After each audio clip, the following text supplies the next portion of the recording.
Donc nous pouvons rapidement constater que 60%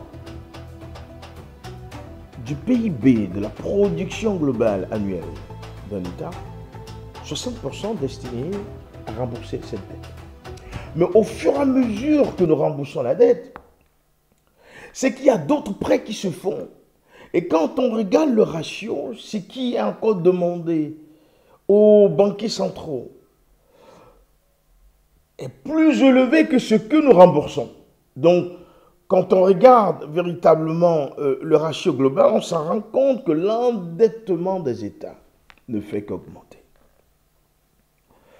Augmenter au point que nous sommes arrivés à une phase où l'endettement est tellement si énorme et que les besoins pressants d'une nouvelle civilisation, à savoir comment résoudre les problématiques énergétiques des États, de la population qui ne fait que s'accroître parce que nous le savons, que les tendances démographiques actuelles projettent l'Afrique à 2 milliards de population d'ici 2035-2040. Donc, nous allons frôler 2 milliards sur le continent. Donc, ceci dit, la démographie ne fait qu'augmenter. L'endettement aussi ne fait que s'accroître. Donc, à un moment donné, le ratio fonctionnel qui pourra permettre les États de répondre aux exigences disruptives, des exigences pressantes de la population, aujourd'hui, ce revenu ou cet overshoot complètement inférieur pour pouvoir lutter contre les affres du climat, les affres de l'économie réelle qui est pratiquement crétinisante, qui est à terre, où véritablement la productivité énergétique est en baisse partout dans tous les pays. Et en même temps aussi de lutter contre le dégel de cette population. Il y a des besoins pressants auxquels il faut nécessairement que les États y penchent et qu'un travail abyssal doit se faire dans le secteur pour pouvoir répondre aux exigences de sa population.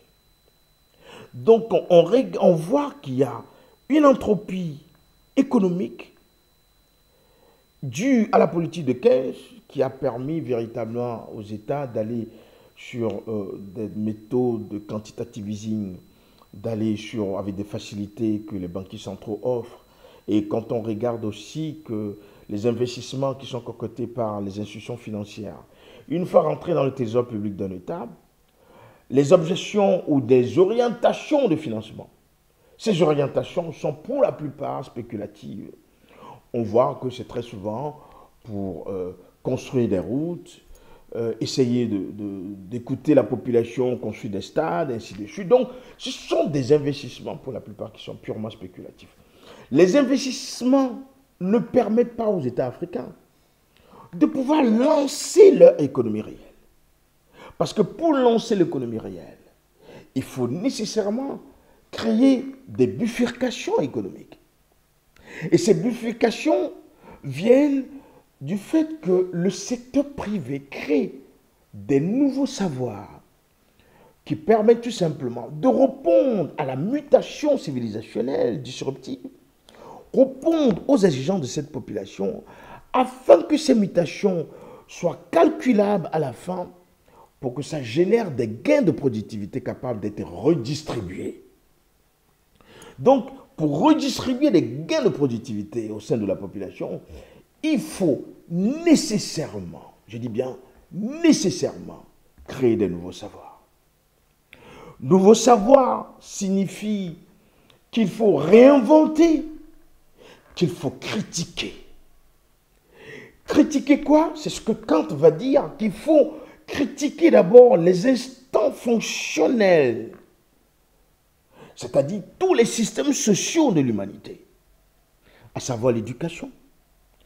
Il faut critiquer l'éducation, critiquer la gouvernance locale, la politique de développement mise en œuvre, et aussi les grandes institutions aujourd'hui que nous voyons, comme la CEDEAO, l'AES et autres, critiquer véritablement, pratiquement, tous les systèmes fonctionnels qui permettent véritablement une certaine habitabilité confortable, un cadre de vie fonctionnel en luttant contre l'entropie naturelle et en même temps aussi lutter pour une vie, on ne peut plus améliorer sa population et aussi permettre aussi des technologies innovantes pour au moins arrêter la vitesse de l'entreprise.